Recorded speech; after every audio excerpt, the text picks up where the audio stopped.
যখন আবার সরকার পাল্টাবে বিজেপির একটা পার্টি অফিস বাংলায় থাকবে না। যে আইনের যে ধারায় আপনারা এই অত্যাচারগুলো করেছেন একই আইনের একই ধারায় 31-এ ফিরিয়ে দেবো সুদ সমেত, কথা দিয়ে গেল।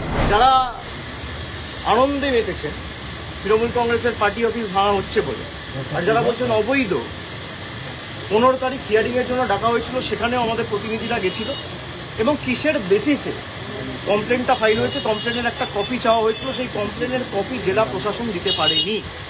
এই গত 15 তারিখের কথা বলছি, আজ থেকে দুদিন আগে, আজকে 18 তারিখ।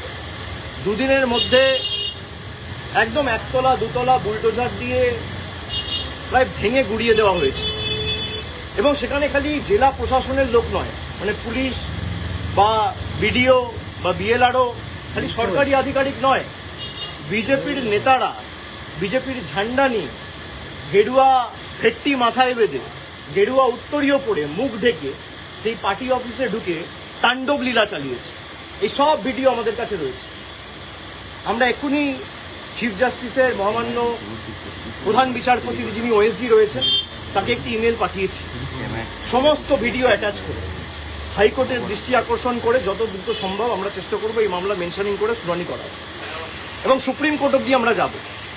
ভিডিওয় যাদের দেখা গেছে তারা কেউ কিন্তু বাঁচবেন না, আইনের হাত অনেক দূর।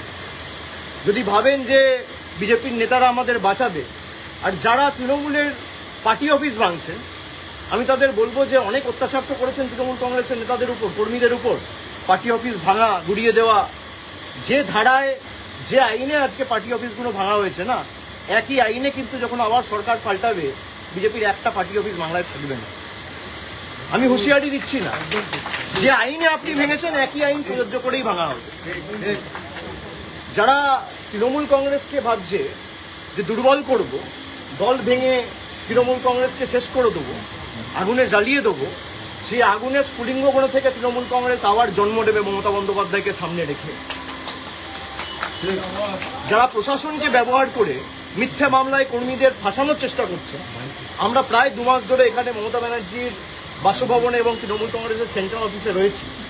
প্রায় 1000 জন কর্মীর বেল অ্যান্টি বেল আমরা করিয়েছি, বিচার ব্যবস্থার দ্বারস্থ হয়েছে। যখন একটা কেস সাবজুডিস রয়েছে, একটা মামলা করা হয়েছে মে মাসের 7 তারিখ 8 তারিখ, আজকে জুলাই মাসের 18 তারিখ, আপনি সেই মামলা উপেক্ষা করে নিজের ক্ষমতা প্রদর্শন করতে গিয়ে, নিজের হাতে কত ক্ষমতা সেই দেখাতে গিয়ে বুলডোজার মডেল, ভোটের আগে ছিল অন্নপূর্ণা ভান্ডার আর ভোটের পরে বুলডোজার, এই হচ্ছে বিজেপির প্রকৃত স্বরূপ। তো যারা ভাবছেন বুলডোজার চালিয়ে তৃণমূল কংগ্রেসকে ধমকে চমকে দমিয়ে রাখবো, তৃণমূল কংগ্রেস আরো শক্তিশালী হবে। আর আপনি বাড়ি ভাঙুন, পার্টি অফিস তো মন্দির আমাদের কাছে। যদি কেউ ভাবে পার্টি অফিস ভাঙে, যদি কোনো অবৈধভাবে সরকারি জায়গা দখল করে পার্টি অফিস কেউ করে, সে পার্টি অফিস আপনারা যথাযথ সরকারি ব্যবস্থা নিতে পারেন, আমার কিছু বলার নেই। কিন্তু এই জায়গাটা তো সরকারি নয়, কিনে অফিস বানানো হয়েছে, তার প্ল্যান রয়েছে, বৈধ নথি রয়েছে, সব হাইকোর্টে আমরা জমা দেবো।